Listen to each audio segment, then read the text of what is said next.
বাংলার মুখ আমি দেখিয়াছি, তাই আমি পৃথিবীর রূপ খুঁজিতে যাই না আর। অন্ধকারে জেগে উঠি ডুমুরের কাছে, চেয়ে দেখি ছাতার মতন বড় পাতাটির নিচে বসে আছে ভোরের দোয়েল পাখি। চারিদিকে চেয়ে দেখি পল্লবীর স্তূপ, জাম, বট, কাঁঠালির, হিজলের, অসতির করে আছে চুপ।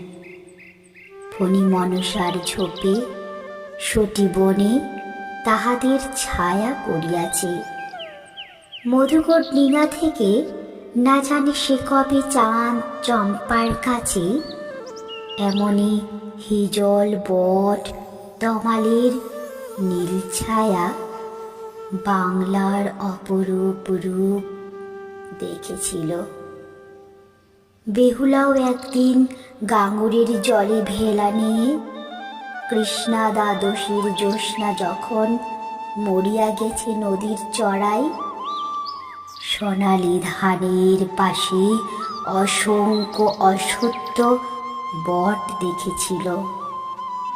হাই শ্যামার নরম গান শুনেছিল।